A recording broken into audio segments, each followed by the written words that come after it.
to read what the meaning of leadership is on page 5.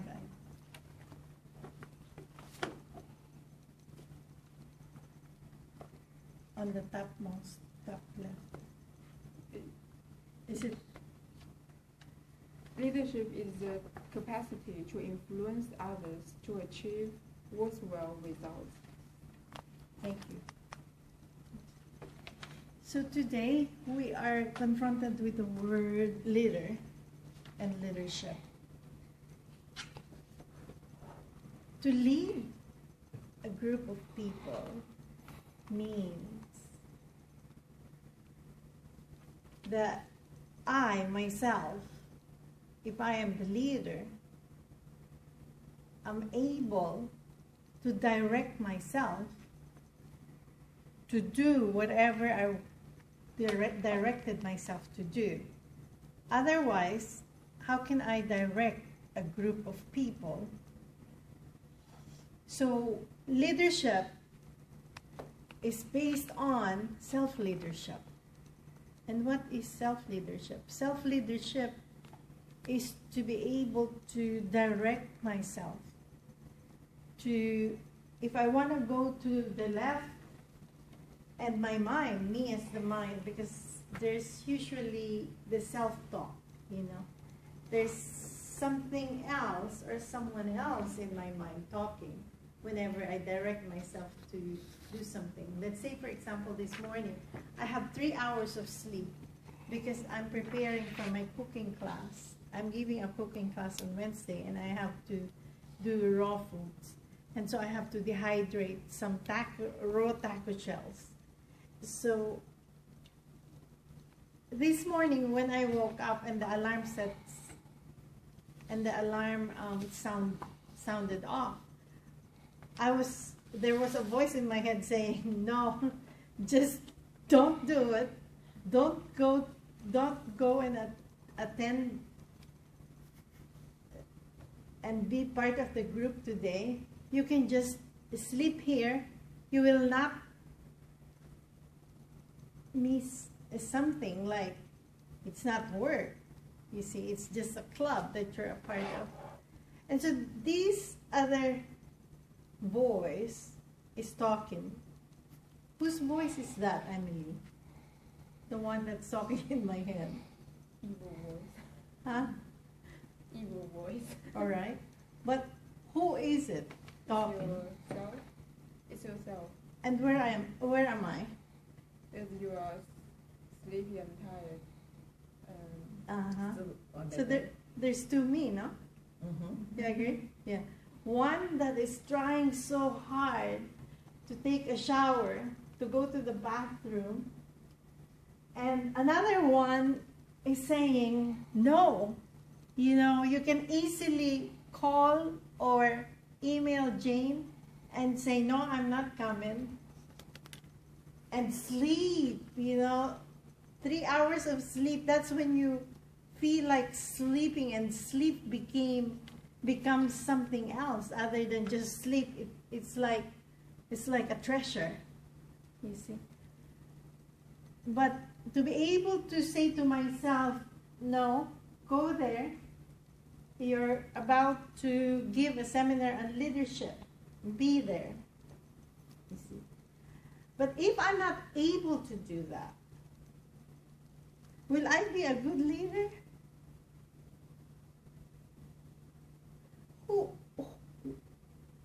Do you know of a leader in your country, Amelie? Leader of my country? Mm-hmm. The president? Chairman? Yeah? Yes. Yeah. And how do you see this leader? Is very disciplined and very determined to change the policy to get a better country and to publish the people who did bad things. Okay, so we have a leader within us, just like that leader. And that leader has to stand up even if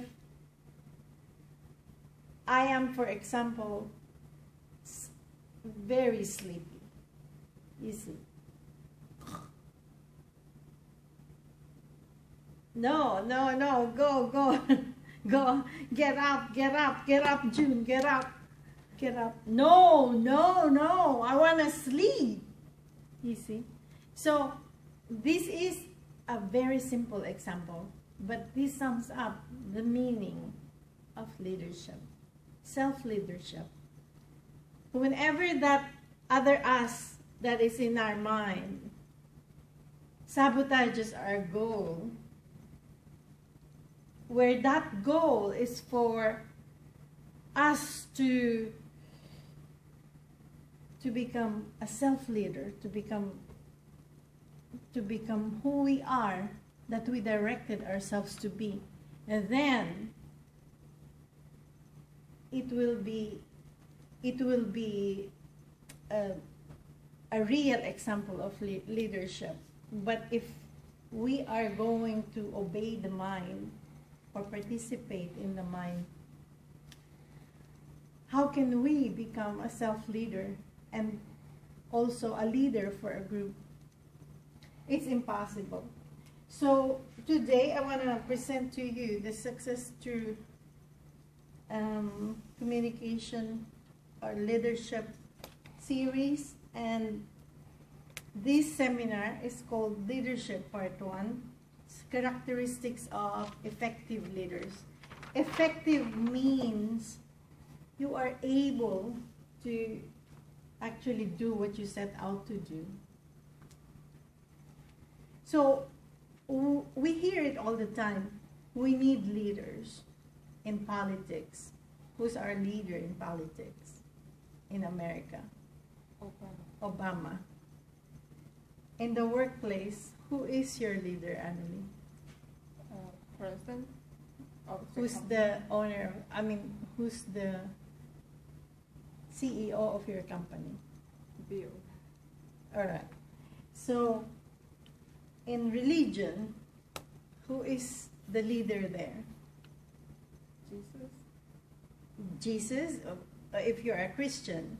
But if you're not, then the one who said something that made you join it. And of course, the priest is always in the pulpit telling you, this is what you have to do, this is, all right. So there's leaders everywhere. But for me to be able to be a leader, first we have to be a self-leader. Why? Because if, for example, all of you here are self-leaders, and I, myself, is a self-leader, I can actually direct myself. You can, let's say, for example, I directed myself to finish all the speeches that I need to do, or I directed myself to do, and you yourself have your goals set up, and you directed yourself to do these goals. Do I have to even influence you? No, I don't. Yes, Jane? You're smiling. What are you saying? I was thinking that as a leader, just like you pointed it out, it doesn't matter the conflicts, you still have to go on. You have to go on, yeah. You have to, but that's being a self-leader first and foremost. But then to the group, I have a club where one time I came and I'm only one. I'm the only one there, you see. And I actually had a chance to say, okay, all of you are not coming, so I'm not coming also. Let's cancel the meeting, right? But I didn't. I said, let me be there. Let me just see what happens. Because I'm directing myself to be there, and that direction, that to me is my point on self-leadership. And so I went and I sat there, and two people came, the area governor and her husband, and two people from another club came. So we had a good meeting, you see. This is very, very interesting. So to me, if you are a self-leader, if you can actually direct yourself to do what you need, what you directed yourself to do, it's not very difficult.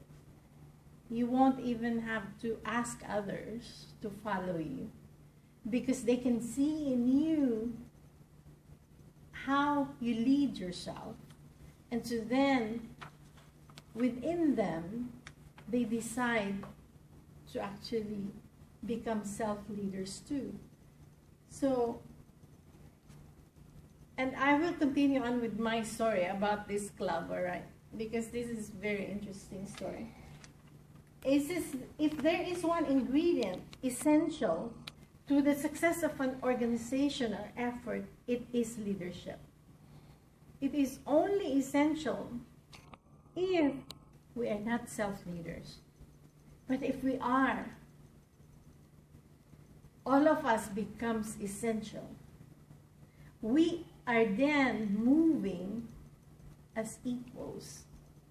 Can you actually lead a group if you are not with them as one as them? It's impossible, right? Because let's say, for example, you're there and I said, come on, we have to do this and this and this and this. You. You see. And what will you see? What will you say, Jane? What will you say if I do that? I'll be just looking at what we have to do, but you don't tell us how. But what will you be? Like autocratic leader? Autocratic leader, yes. What about Emily? What will you think? Is too aggressive. Too aggressive. And Rachel? It's not very polite. Not very polite. And so that immediately, from there you will know that I cannot even lead myself to become the person that is who I am as one of you guys, you see, equal and one. So it is for me very important to assume a leadership position, and becoming a self-leader is being one and equal as the ones you're leading. Qualities of leaders. What are the personality qualities of a leader? Anyone, please read. Jane, because you are the leader. It says the qualities of leaders, personality qualities, emotionally mature and independent. Okay. What does that mean to you, Jane? Emotionally mature. To be emotionally mature, I understand it to be able to go through the storms or the different avenues of life and be able to still be the leader that you are. It doesn't mean that when everyone is supporting you, you go with it. When people are not supporting, then you just go down. But emotionally mature, it means no matter the emotions, whether good or bad, you will still go ahead and lead. Okay. For me, emotionally mature means whenever my emotions